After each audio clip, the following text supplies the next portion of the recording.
이번에는 투약류 및 처방전, 투약류에 관해서 한번 알아보도록 할게요. 투약류 같은 경우는 어떤 걸 이야기하느냐, 우리 병원에서 조제를 해서 투약하는 경우를 이야기하고 있고요. 퇴원의 경우는 퇴원하는 환자에게 조제를 했을 경우 때 우리 투약류를 산정을 할 수가 있어요. 뒤에 페이지에 조금 더 자세히 이야기 나누어 보도록 하겠습니다.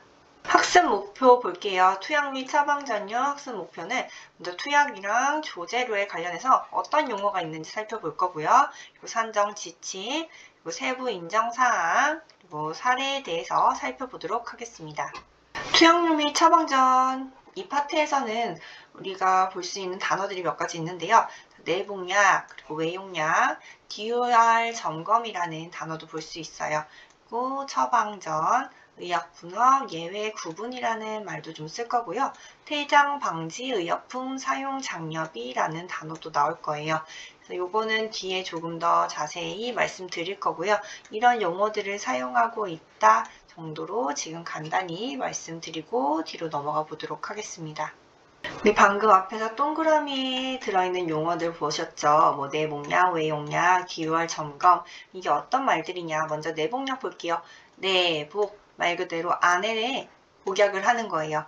바르거나 주사하는 것이 아니라 내복약은 먹는 것이라고 알고 계시면 돼요. 우리 경구약이라고 하죠.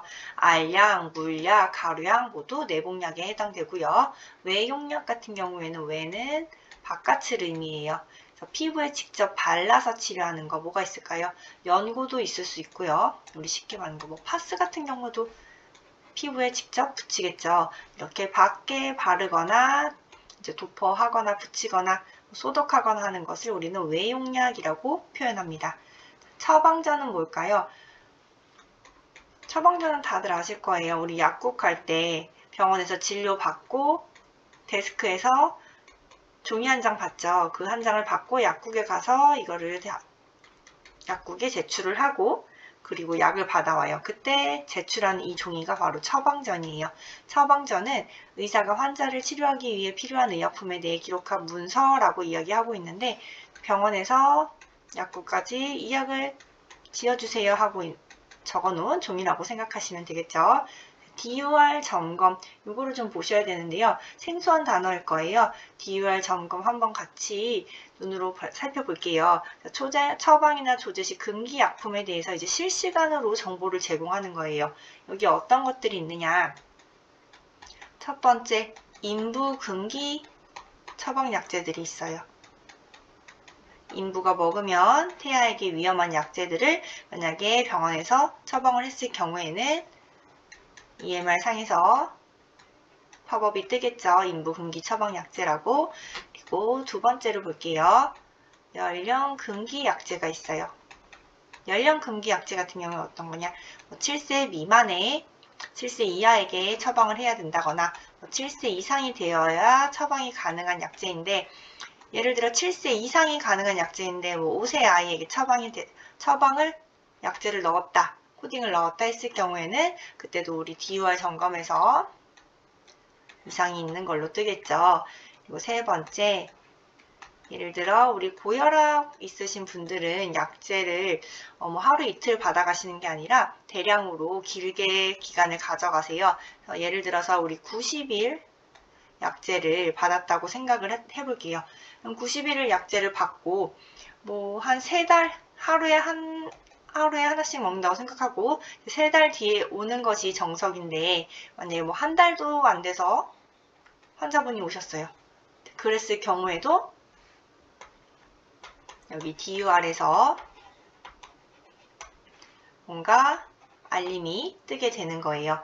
그래서 DUR 점검이라고 하는 것은 위험한 상황, 부적절하게 약물을 사용했을 경우에 점검할 수 있도록 하는 내용이 바로 DOR 점검이라고 알고 계시면 됩니다.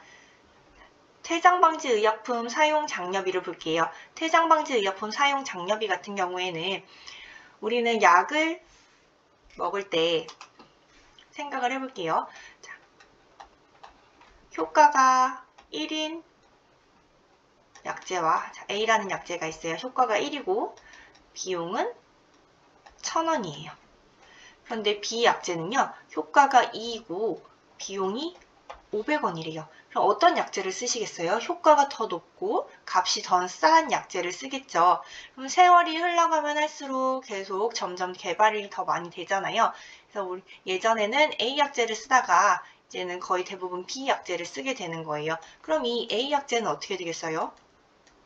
거의 사용하지 않게 되겠죠. 그래서 우리 A 약제에 대한 사용을 장려하기 위해서 퇴장 방지 의약품이라고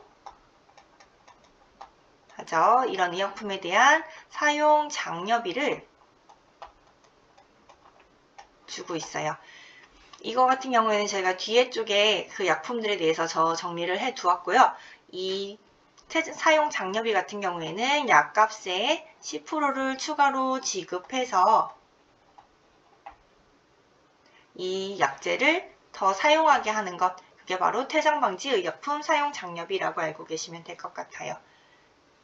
의약분업 예외 구분을 볼까요? 의약분업 예외 구분이 뭘까요? 우리 약을 지금 병원에서 대부분 진료를 받고 약을 지을 때 병원원 내에서 받는 경우는 거의 없고 다 약국에 가서 따로 처방전을 주고 그다음에 약을 받아오죠. 이거 같은 경우에는 이제 예외 환자나 예외 의약품이 정해져 있어요. 아니면 우리 오지에 병원이 거의 없는 시골 같은 경우에서는 약국에서 꼭 약을 짓지 않더라도 원 내에서 병원 내에서 약을 지어서 환자에게 주는 경우가 있어요. 그래서 이 의약분업 예외 코드, 예외 구분에 대해서도 뒤에서 조금 더 자세히 이야기해 보도록 하겠습니다.